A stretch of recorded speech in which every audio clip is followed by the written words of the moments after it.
All right, let's give this a shot here, folks. Welcome back to Comic Readings. It's your boy, Jay Bizzle.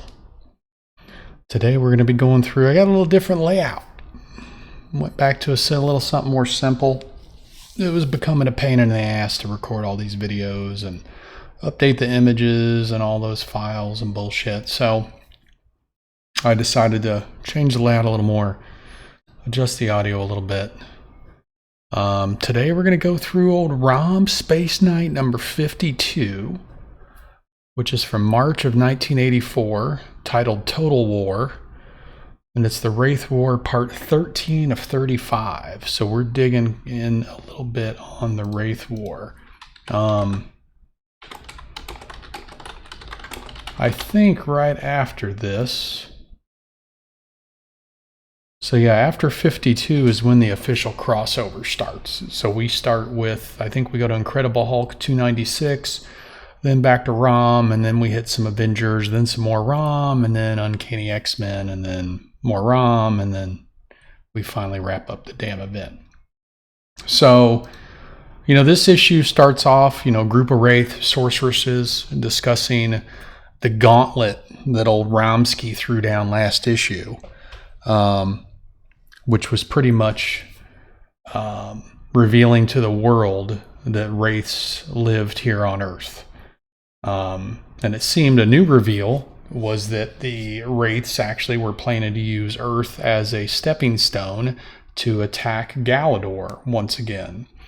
We get a big 2-page spread of the Total War, which shows the wraiths in their natural forms just battling a bunch of humans. We then have ROM and Starshine traversing the battlefield side by side with some soldiers. ROM ends up spotting some family in the rubble, which he and Starshine end up saving. It's funny, there's a random Return of the Jedi poster that shows up in one of the panels on there, which is kind of a neat little retro throwback even for the time.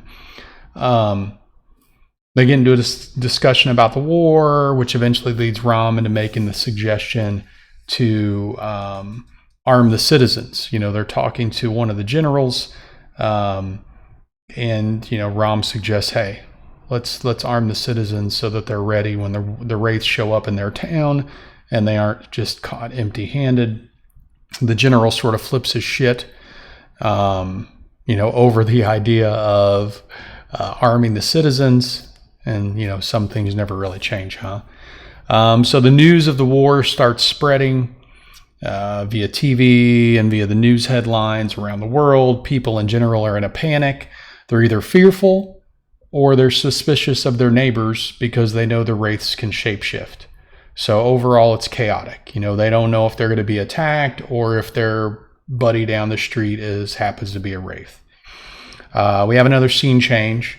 Then we end up showing up at some high-tech military facility where ROM and Starshine are being given a tour by our general. We learn this is part of a government project known as the Project Wraith Watch. And what's funny is this place has a great deal of technology, quote unquote, ready to assist in wartime, but it's designed with humans in mind. So it doesn't really have any sort of assistance or help with tracking wraith activity around the world. But of course, ROM steps in, makes a suggestion to sort of augment their system and their technology using some of his and Starshine's Galadorian technology. So the army fires up the machine. It gives a big 3D projection of the Earth. You know, they don't really see anything useful there. And then ROM and Starshine somehow use some of their abilities to interact with the projection, with the machinery, and then enable it to better detect the signatures of wraiths around the globe. So the next thing you know, the entire globe's lit up. They can see that wraiths are all over the planet, not just in the US, just everywhere. Starshine makes the realization that one of the locations on the map is right where they're standing. So she scans the people in the area for wraith signatures. Why she did do that before, I don't know. But boom, it's a wraith ambush. half of, more than half of the people standing around there in this technical facility are all wraiths. So a fight breaks out. ROM, Starshine, those that happen to be the humans, and the general, they start getting into a battle with the wraiths in this technical facility. The general gets jumped by a wraith. ROM's able to save him just in time. This gives the general sort of the gusto he needs to rally his soldiers up. And the battle rages on. It's interesting that the soldiers are firing regular bullets, and those can actually take out the wraiths. So I didn't really know that, but it does look like the wraiths can be killed by regular bullets. So after a bit of this fighting and the general rallying his troops, the remaining wraiths start to flee. ROM and Starshine chase him down and eventually have him backed into a corner. Some words are exchanged, and then ROM and Starshine just frickin' slaughter him. They take him out. So there's no more of this limbo realm bullshit. No more of keeping them alive but zapping them to somewhere else. They just wipe them out, pretty much with the theory of, hey, we're at war, so all's golden now.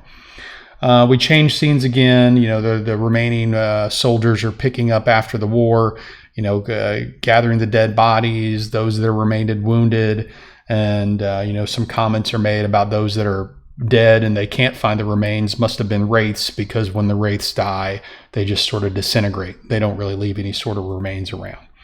The general's still distraught. He's unsure how they can really battle an enemy that can shapeshift and look just like us, but he's determined to do so nonetheless. And then the issue ends. So, it was an okay issue, written by Bill Mantlo, the art by Sal Buscema, which, the art was fine for the time. I like Bill's writing. Bill was good in that age. I liked his stuff. Nothing wrong with the story there. Nothing big happened. We did get to see the brevity of the war, to see how big this is and that it's affecting everyone. And we do get to see that, the Space Knights, are teamed up with at least the American military, which added a bit of scale to the war that's just now kicking off. Cover was dope. It's an old Bill Sienkiewicz cover. It kind of has his artistic style. You could see the layout there of just, sort of a war zone with ROM in the background. But, I always liked Bill's covers, and this one doesn't disappoint. And then next up, Paranoia Strikes Deep. But I think there is a Incredible Hulk issue. So Incredible Hulk 296 comes next, and then we're probably in the next ROM issue, the Paranoia Strikes Deep, which is going to be ROM 53. So until next time, keep it real.